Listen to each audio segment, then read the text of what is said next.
gunmen have attacked the residence of Joe Igbokwe, the special advisor on drainage and water resources to the Lagos State Governor, Babajide Sanwo-Olu, in NNEWI, Anambra State. There was said to have been heavy gunfire during the attack. Igbokwe, in a Facebook post on Sunday, said some parts of the building were burnt by the gunmen. He added that CCTV cameras captured the arsonist arriving in a vehicle at his residence in the town. He said, "Here is it. My home in NNEWI has been sacrificed. No life was lost. To God be the glory. IPOB invaded my house in NNEWI about now. I am sure they raised down my house given the jerrycans of petrol I saw being offloaded from their Sienna car via CCTV. To God be the glory. I am still alive." This comes shortly after the All Progressives Congress APC party chieftain blamed all attacks in the southeast region on the indigenous people of Biafra, IPOB.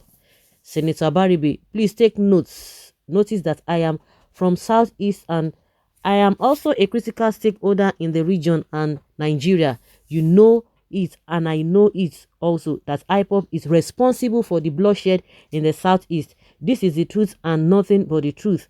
Let us once fear God and speak the truth so as to put the enemies to shame, he had posted earlier on Sunday. Efforts to reach him on his mobile phone were not successful as he did not answer his calls. I think at this junction, IPOB should sue this man.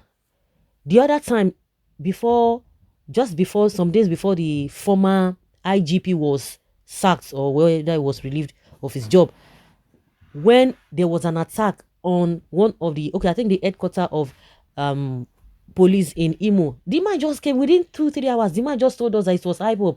And at the end of the day, the governor of the state, that happens to be Governor Uzodimma, he said the same thing, but 2-3 days again, he now said, oh, it is political and what have you. You have not done your investigation, and everything in that is happening in that state, they are always saying it is IPOB. And of course, I always blame IPOB because of their statements most of the time.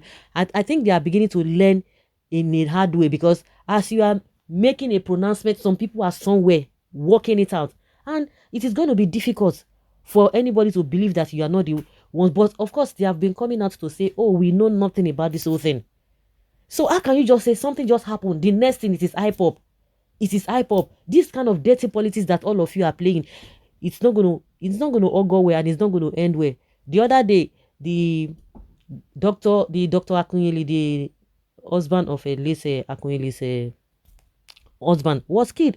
Everybody just said it is IPOB. IPOB, what has that got? What, I don't understand. That is the propaganda they are selling out there. The narrative they are selling out there. And the North, they are buying it because there's an agenda. And IPOB, they need to be very, very, very, very careful.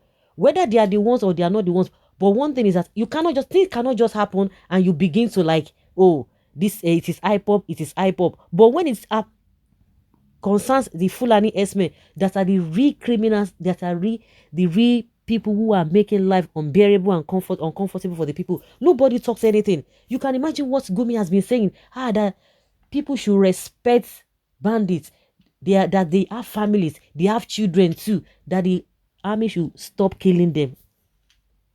This country, it is really terrible. And the leadership that we have in this country, it is really terrible. We are in for a big problem. Nigerians, there's fire on the mountain. When people see black, they call it red. People see wrongdoings, they look at the other side. Then why are you calling Senator Baribe? Why are you calling him? I think it is high time that IPOB needs to be suing all those people who are always calling their names.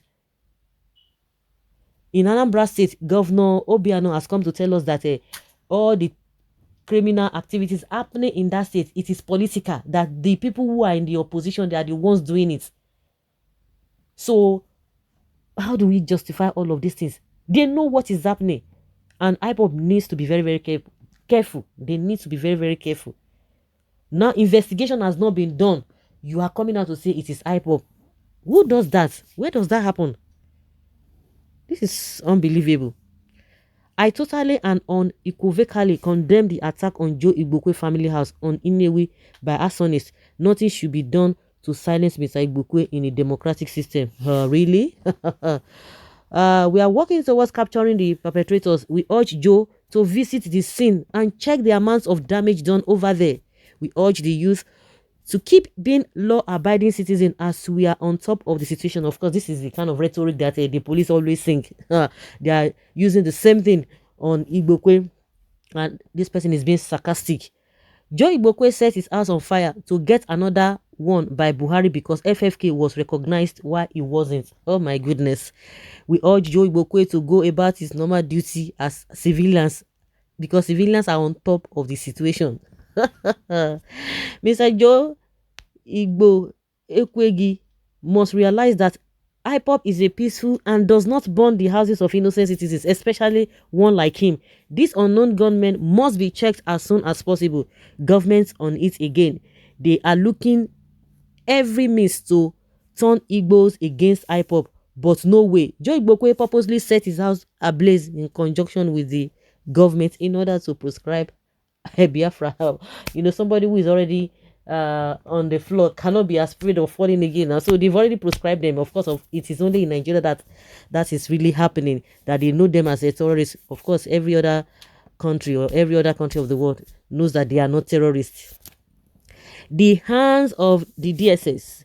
Joe Igbokwe, in a BBC Igbo recent interview, said he went down to Southeast to bury his mother-in-law following IPOB supporters' threats against him. But according to him, he said, I was watching and waiting for them, but nothing happened. So why would the IPOB set his house ablaze now when they had opportunity to eliminate the man himself, but did not? Does it make sense? That's a big question.